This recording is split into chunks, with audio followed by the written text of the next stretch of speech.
There is a country on Earth where every single square inch of land sits higher than 1,000 meters above sea level. Not the mountains, not the highlands, every single part of it. The lowest point in the entire nation is still higher than the highest point in most countries on Earth. Locals don't call it a kingdom by accident.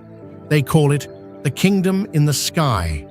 And in winter, shepherds here ride on horseback through actual snowstorms, wrapped in thick, colorful wool blankets that have become as much a symbol of national identity as any flag. This is Lesotho, a small, entirely landlocked kingdom completely surrounded, swallowed whole, really, by a single other country, South Africa.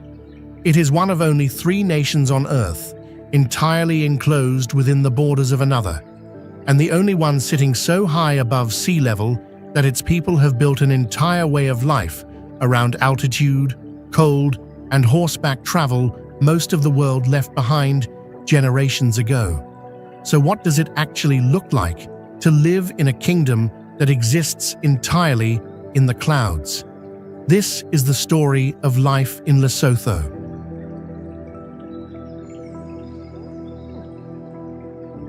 Daily life in Lesotho begins in thin, crisp mountain air, the kind that carries sound farther than it should. A rooster's crow or a dog's bark echoing clearly across valleys separated by miles of rugged terrain. In the capital, Maseru, sitting right along the South African border, mornings begin with a steady flow of minibuses called taxis weaving through streets, carrying workers, students, and traders into the city center. The air filled with the mingled scent of coal smoke and freshly baked bread from small roadside bakeries. But it's in the rural highlands where Lesotho's true character reveals itself most vividly. Here, herders known as Balisana rise before dawn, wrapping themselves in thick, brightly patterned wool blankets. The Basotho blanket, as iconic to this country as any national symbol, before heading out on horseback or on foot to tend cattle, sheep, and the small, sturdy Basotho ponies that have carried people across this vertical terrain for generations. The Basotho hat, a distinctive conical straw hat called a Mokorotlo, shaped to echo the peak of a nearby mountain considered sacred, remains a common sight across rural villages, worn as practical protection from sun and rain, and proudly featured on the national flag itself. Villages here are often built from stone and mud, round huts called rondavels, topped with thatched roofs, clustered together on hillsides, chosen carefully for both defensibility in centuries past and practical protection from the harsh mountain winds that sweep through these valleys. Children walk long distances to school here, sometimes several hours each way across steep mountain paths, a routine so demanding it would be unthinkable almost anywhere else, yet treated here as simply an ordinary, accepted part of daily life. Education valued highly enough that families accept the physical toll it demands. By mid-morning, small village shops and roadside stalls open, selling maize meal, vegetables, and basic goods carried in from Maseru or larger towns, since much of rural Lesotho remains genuinely difficult to reach by vehicle, particularly during the winter months when snow blocks mountain passes entirely. There's a hardiness to daily life here that shapes everything, a quiet acceptance that altitude, cold, and distance are simply the terms under which life is lived, not obstacles to be complained about, but conditions to be met with practical resourcefulness.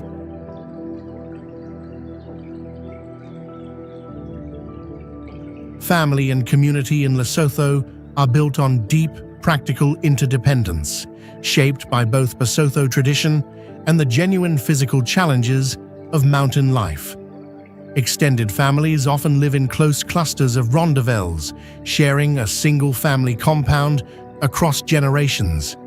Grandparents playing a central, deeply respected role in raising children, particularly in rural areas where many working-age adults travel to South Africa for employment, sometimes for months at a time, leaving grandparents as primary caregivers for grandchildren back home. This migration pattern, deeply woven into Basotho family life for well over a century, has created a particular kind of resilience and adaptability within families here.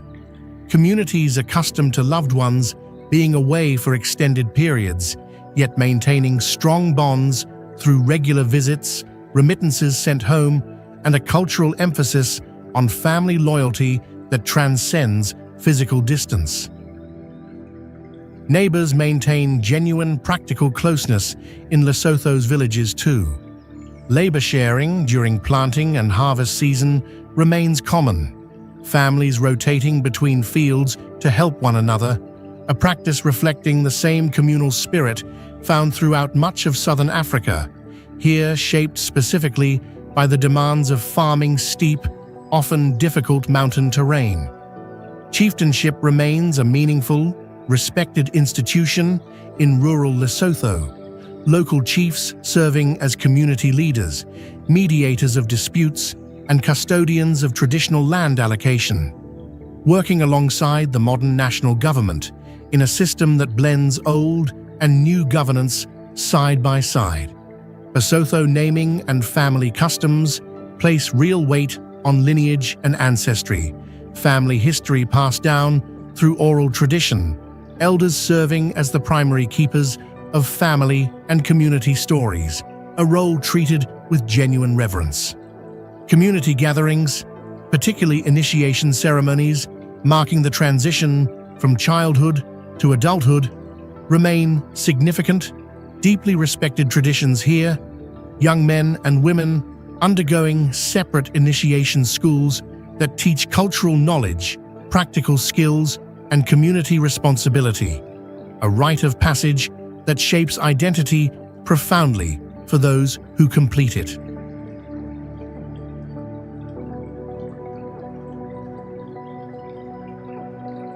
Basotho culture is deeply, visibly tied to horses, wool, and the mountains themselves, a national identity shaped unmistakably by the landscape it exists within. The Basotho blanket deserves real attention here, since it's genuinely one of the most distinctive cultural symbols found anywhere in Africa.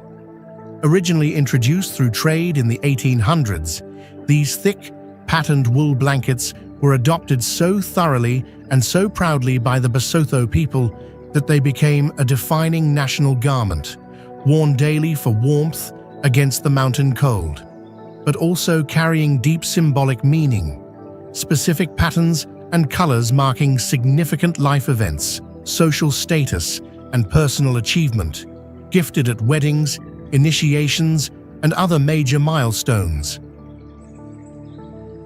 The Basotho pony, a small, remarkably sturdy horse breed, developed specifically to navigate Lesotho's steep, rocky mountain terrain, remains central to both practical transportation and cultural identity here. Pony trekking through the highlands, considered one of the most authentic ways to experience rural Lesotho, herders demonstrating a horsemanship skill developed over generations navigating terrain that would challenge riders almost anywhere else in the world. Traditional Basotho music and dance remain genuinely alive in community celebrations. The famous Mokorotlo, a dance performed by women in a kneeling position, moving in rhythmic, synchronized patterns alongside energetic drumming and singing that accompanies major community and religious events. Sesotho, the national language, remains widely spoken alongside English, oral storytelling traditions, passing history, moral lessons, and cultural values down through generations in a country where literacy and formal education coexist comfortably alongside deep respect for oral tradition. Christianity arrived here in the 1800s and remains widely practiced today, often blended respectfully alongside older traditional beliefs and practices regarding ancestry and community, churches serving as genuine social and community centers throughout both rural villages and the capital. The Mokorotlo hat, mentioned earlier, carries its own quiet cultural weight too, its distinctive conical shape said to echo Mount Kilone, a peak considered sacred and historically significant to the Basotho nation. The hat appearing on the national flag as a direct symbol of this connection between landscape and identity.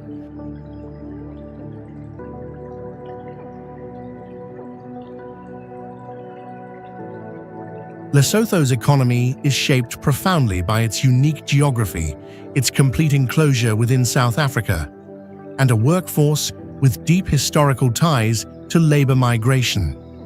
For well over a century, a defining feature of the Basotho economy has been labor migration to South Africa, particularly to the mining industry.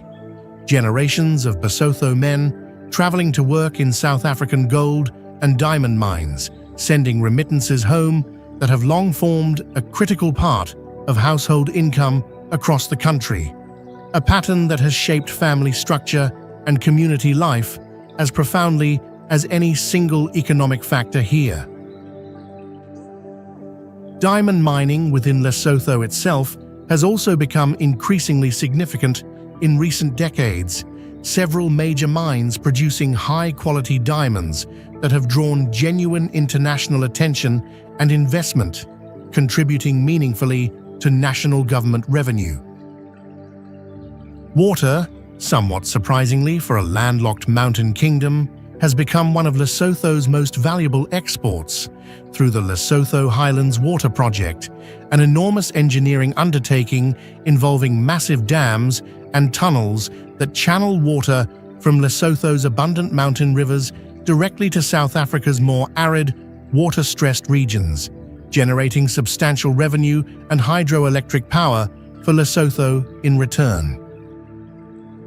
Textile and garment manufacturing has also grown into a significant economic sector.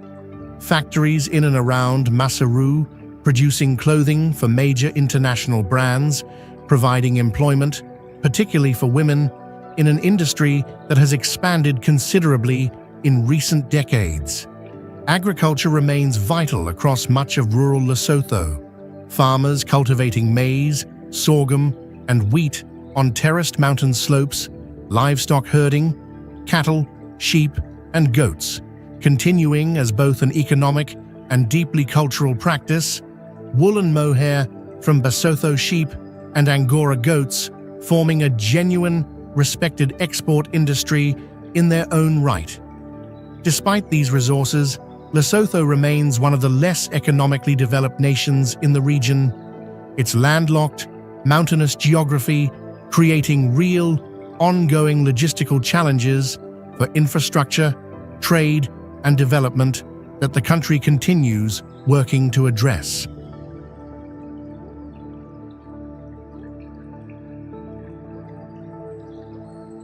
Cost of living in Lesotho varies considerably between Maseru and the rural highlands. In the capital, housing, imported goods, and modern conveniences carry meaningfully higher costs, reflecting the city's role as the country's primary commercial and administrative center. In rural mountain villages, life often centers around subsistence farming and livestock, many families growing much of their own food and relying on livestock for both sustenance and a measure of financial security. Cash income supplemented significantly by remittances sent home from relatives working in South Africa.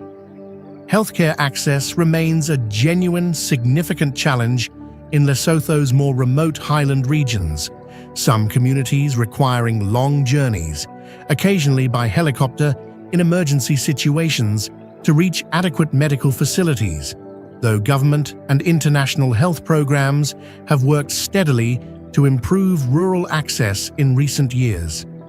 Education is highly valued across Lesotho, the country maintaining notably strong literacy rates for the region, families making real, sometimes considerable sacrifices, including those long daily walks to school mentioned earlier, to ensure children receive schooling even in the most remote mountain communities.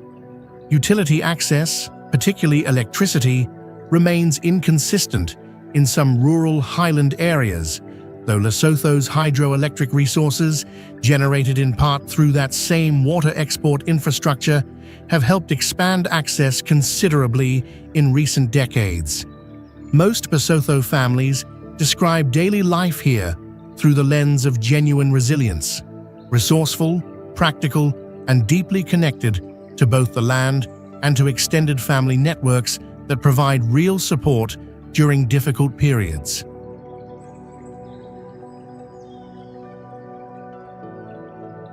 Basotho food is hearty, practical, and built around ingredients that grow well in this cool, high-altitude mountain environment. Papa, a thick, satisfying maize porridge, forms the true foundation of most Basotho meals. Similar to pap found across much of southern Africa, typically served alongside a vegetable relish called moroho, made from wild greens or cabbage, and often accompanied by meat when available, particularly on special occasions. Sorghum, well suited to Lesotho's cooler mountain climate, remains an important traditional grain used in both porridge and a traditional home-brewed beer called joala, an important part of community gatherings and celebrations, brewed and shared communally in rural villages. Meat, particularly from sheep, goats, and cattle raised across the highlands, holds real significance in Basotho cuisine, often reserved for special occasions, weddings, initiation ceremonies, and important community gatherings, prepared simply, often stewed slowly over an open fire. Mokoenya, a traditional fried bread, and leekhobe, a hearty dish combining maize kernels with beans, represent the kind of warming, substantial food well suited to Lesotho's cold mountain climate. Meals here designed genuinely to sustain people through demanding physical work and harsh weather. Meals in Lesotho carry real communal weight. Families and neighbors often sharing food during gatherings. Cooking done traditionally over open fires in rural areas. The warmth of the fire itself as much a part of the mealtime experience as the food being prepared.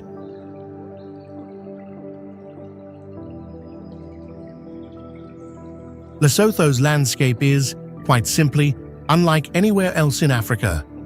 An entire nation existing at genuinely dramatic elevation, earning its nickname, the Kingdom in the Sky, entirely honestly. The Maloti Mountains dominate the country's terrain. Dramatic, rugged peaks rising well over 3,000 meters in places, home to Thabana Ntlenyana, the highest peak in all of southern Africa, standing at 3,482 meters, a genuine point of national pride. Winter here brings real, significant snowfall to the highlands, an experience genuinely rare across most of the African continent. Ski resorts operating seasonally in Lesotho's mountains, drawing visitors curious to experience snow sports in an African country most people would never expect to offer them. Maletsunyane Falls, one of the highest single-drop waterfalls in southern Africa, plunges dramatically into a rocky gorge near the town of Semonkong. The roar of falling water audible from a considerable distance. The surrounding area offering some of the most spectacular hiking and pony trekking found anywhere in the region. Selabathebe National Park, part of a UNESCO World Heritage Site shared across the border with South Africa, protects dramatic sandstone formations, rare plant life found nowhere else on Earth, and important sand rock art sites, some estimated to be thousands of years old, offering a direct connection to the earliest human inhabitants of this mountain landscape. The Senku River, known as the Orange River once it crosses into South Africa, originates here in Lesotho's highlands, its waters eventually traveling all the way to the Atlantic Ocean. A quiet reminder that this small, landlocked mountain kingdom feeds one of southern Africa's most important river systems. This dramatic, demanding landscape has shaped Basotho identity as thoroughly as any single cultural tradition, a relationship with altitude, cold, and rugged terrain that has produced genuine hardiness, resourcefulness, and a deep, practical respect for a land that offers both real beauty and real challenge in equal measure.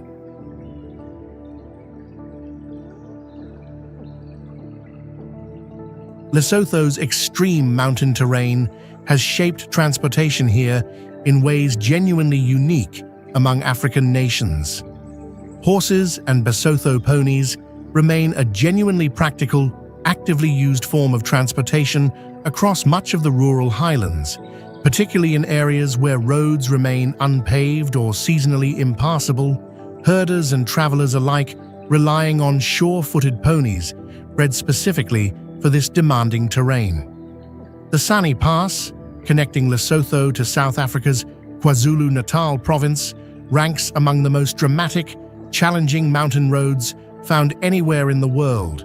A steep, winding dirt track climbing to over 2,800 meters, requiring four-wheel drive vehicles and experienced drivers, considered by many overlanding enthusiasts to be one of the great mountain drives on Earth. Minibus taxis remain the primary form of public transportation in and around Maseru and larger towns, weaving through streets and connecting communities across the more accessible lowland regions.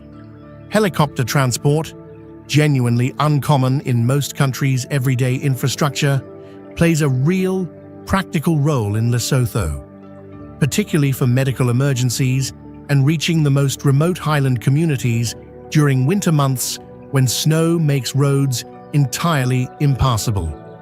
Modern connectivity has expanded steadily in recent years, mobile phone access reaching even fairly remote areas, though reliable internet remains more limited and inconsistent across much of rural Lesotho compared to the capital.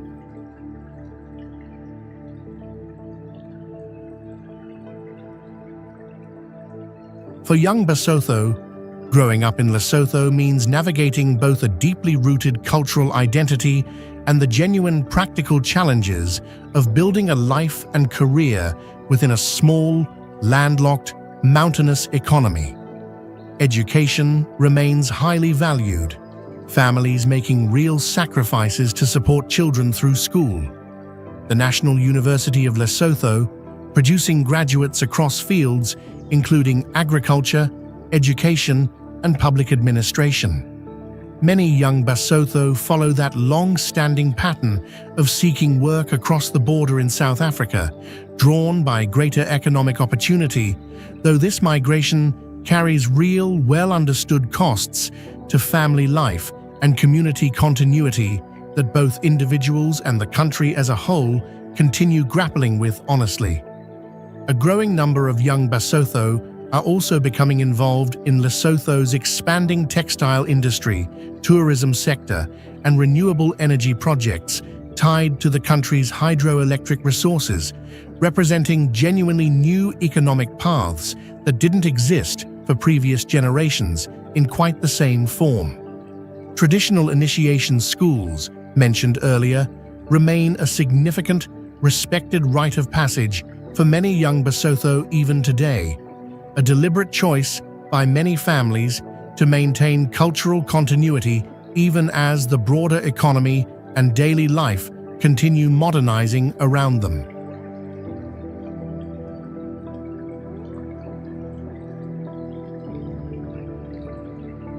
As evening settles over Lesotho's mountains, temperatures drop quickly at this altitude. Families gathering close around open fires, the warm orange glow spilling from rondavel doorways across quiet, darkening hillsides. In rural villages, evening often means a shared meal of papa and moroho, conversation unhurried, children finishing homework by firelight or lamplight in areas without reliable electricity.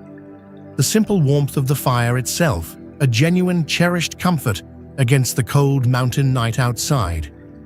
Herders returning from the high pastures settle in for the night, their Basotho ponies stabled nearby, blankets pulled close against temperatures that can drop dramatically once the sun disappears behind the peaks. So why do people stay in a kingdom that demands so much physical resilience simply to live day to day? They stay for a landscape and identity found nowhere else on Earth. A mountain home that has shaped an entire culture around altitude, cold, and horseback resourcefulness. They stay for family bonds strong enough to endure long separations for work, and strong enough to bring people home again. And they stay for a deep, quiet pride in being Basotho, a nation that has built genuine, lasting dignity out of some of the most demanding terrain any country on Earth calls home.